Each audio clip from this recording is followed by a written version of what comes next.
Gusto niyo pakita ko sa inyo? Isang ano lang, isang mabilisang pagpapakita lang. O, Tina B, shoutout sa'yo. Nasaan ba yun? Ito, oh. Oh, ayan, oh. Lumabas na, di ba? Oo, lumabas na. Sagot ni Pulong ito, eh. Hindi ito. Oh, ayan, oh. Lumabas na. Lumabas na daw yung video, mga kababayan. Matagal na daw hong nangyari yun, sabi ni Pulong, mga bossing. So, ibig sabihin, nangyari talaga. Saan pa dito yun? Yung Pulong Duterte, ito ba yun? Roque, Kibuloy. Naku, hindi ko makita, ah. Oh, mamaya na, hindi ko makita. Ay, Diyos ko.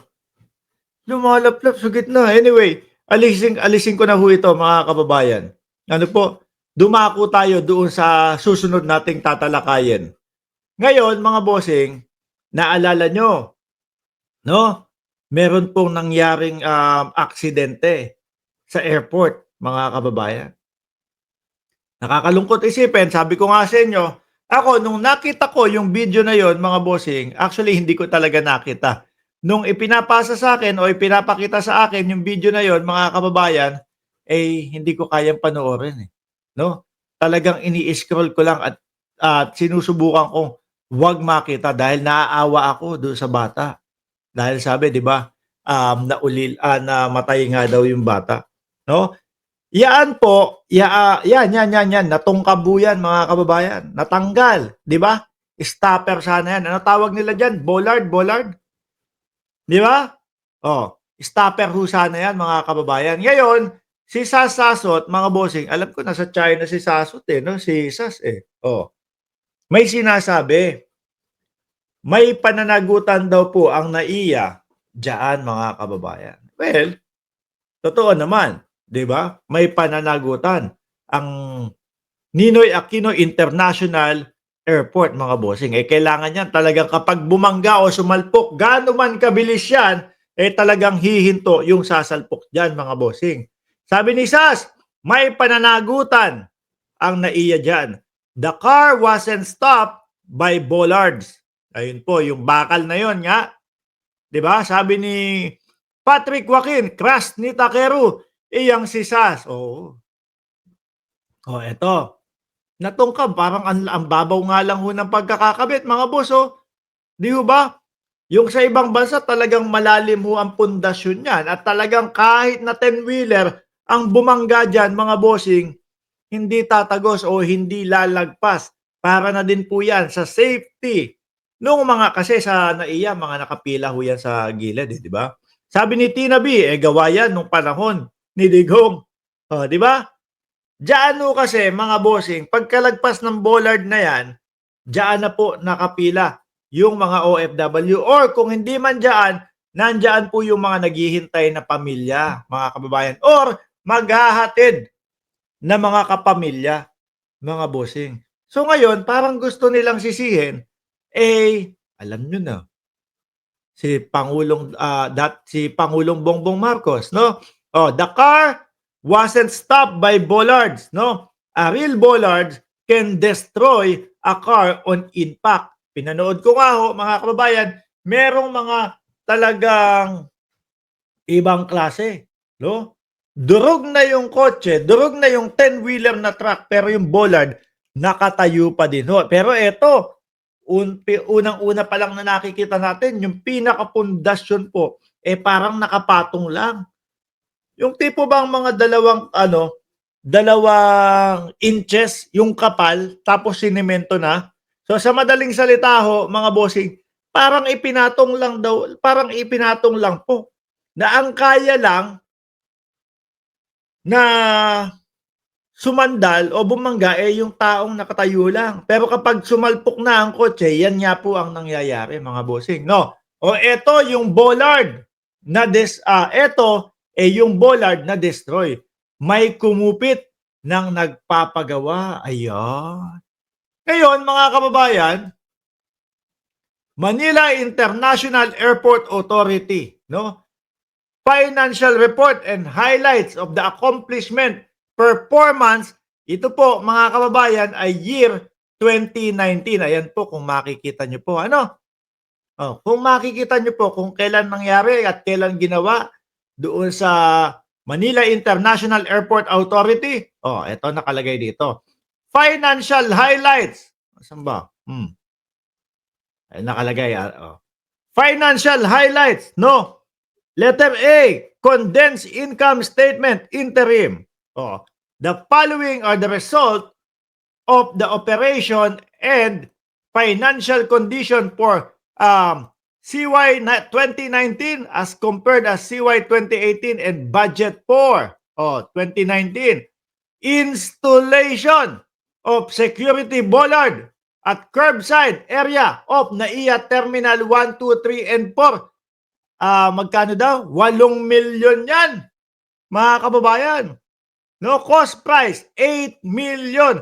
Completion date, kailan matatapos?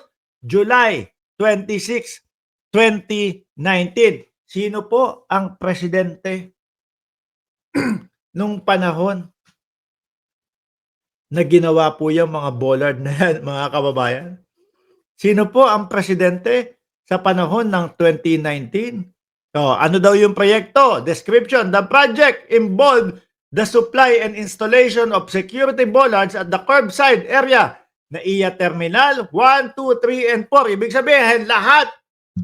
No? Hindi nila pwedeng sabihin dito na, naku, yung sa NAIA 1, 2, 3, si dating Pangulong Duterte ang nagpagawa. Pero yung pang-4 kay Bongbong Marcos na yan.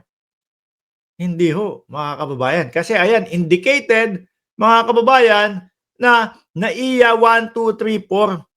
No? Promote terminal safety by preventing the vehicle from ramming into the wall of the terminal at the curbside. Parking. Di ba? Pero ano nangyari, mga kababayan, mga boss chief sir? Pagsalpok, ayun, tungkab. Kita mo kung gaano lang karupok. At walang pundasyon, mga kababayan. Di ba? 8 million yung ginastos para ho dyan sa mga yan. Sabi ni Ma'am Delia Rosario, kahit ano pang sabihin natin sa mga sulit Duterte, sagot ng mga yan, kasalanan ni PBBM. Oo nga ho. Lahat na kasalanan ng administrasyon. Ano po? Ako sa totoo lang, nung nakita ko nagkakagulo na, tapos nung narinig ko may 5 taong gulang na batang namatay, hindi ko na ho tinuloy yung panonood. Nag-stop na ho ako doon. Ayaw kong makita at hindi ko kayang makita, mga bossing.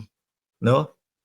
Sabi ni Arlanzon, Lenny 35, kasalanan ni Digong, palpak ang project. So ngayon, yung tinutukoy ni Sasasot, mga kababayan, no?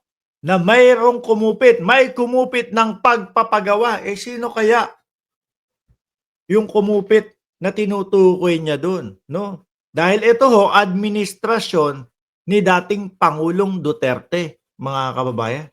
So parang nag-boomerang lang ho. 'Di ba, Sir Eseng Mariano, kasalanan ni PBBM kagagawan ng mga gunggong na Duterte. Di ho ba? Mga kababayan, maiimbestigahan ho 'yan, no? Aalamin talaga kung bakit gano'n, napakadali na nasira. Akala ho kasi nila, mga boss chief sir, no, kapag ka naglabas sila ng ganito, bakit nasira yan, ganyan. Walang maghahagilap ng mga ebidensya kung sino yung mga nagpagawa ng mga ganong proyekto.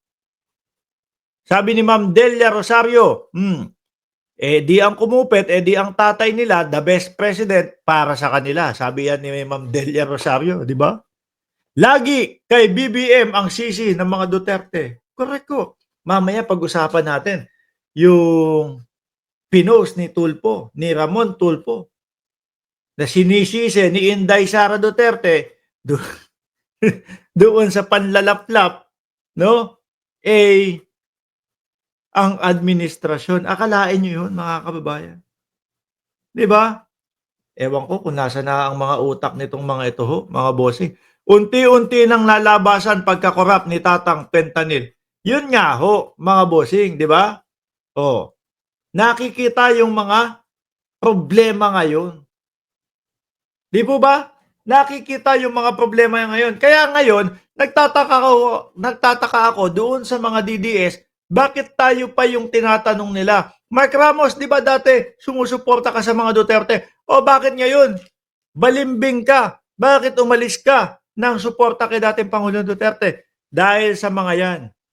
Dahil sa mga ganyang nabubukoho. Di po ba? Hindi naman tayo tatanggal ng suporta sa kanila kung hindi sila sinungaling. Kung hindi nila sinabi na adik ang presidente. Kung hindi sila nagtatago na sagutin yung mga confidential funds. At kung hindi, bumagsak yung tulay. No? Buong pagmamalaki nila. 120 plus ang proyekto ng build. Oh.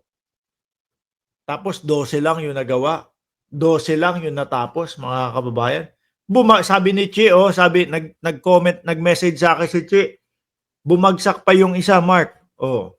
Nung tulay. 11 na lang. Di ba, Ma'am Maritel T? Sabi ni DJ, ang may problema dyan, Idol Mark, yung nag-approve nung mag-inspect dyan sa finish work kasi may sukat ang lalim niyang bollard. Siguro, ang iniisip nila, ay hayaan mo na. Hindi na mahahalata yan. Wala namang gunggong na didiretso dyan para banggain yan eh. Kaya lang kasi ganun tayo mga Pilipino, di ba? Wala yan, wala namang magbabangga. Wala namang magbabangga dyan o kung ano man ang gagawin dyan para makita na hindi matibay yan. Ganun siguro ang inisip. Pasado na yan, okay na yan, no? Yung build nila, unti-unti pong mga nasisira. Ayan, build ng bollard, sibak, tanggal. Yung build ng tulay, ayun, sibak din, tanggal, bagsak. Ano kaya yung susunod, mga kababayan? Hindi kaya nagmadali silang ipakita sa mamamayang Pilipino, eto, ganito ang tatak Duterte. Madaming kaming infrastruktura, no? Na proyekto. Pero kamamadali, para lang may makita yung mga Pilipino na meron silang proyekto. Sige, kahit substandard, okay na yan. Pasado na yan. Ganito nangyayari. Di ba? Puro palpak. Sabi ni Ma'am Delia Rosario, okay na yan. Hati-hatiin na natin yung pera natira. Sabi ni Zero Byte, build. Bumigay. Nabubura na ang mga legasiya ng mga Duterte. Naku po.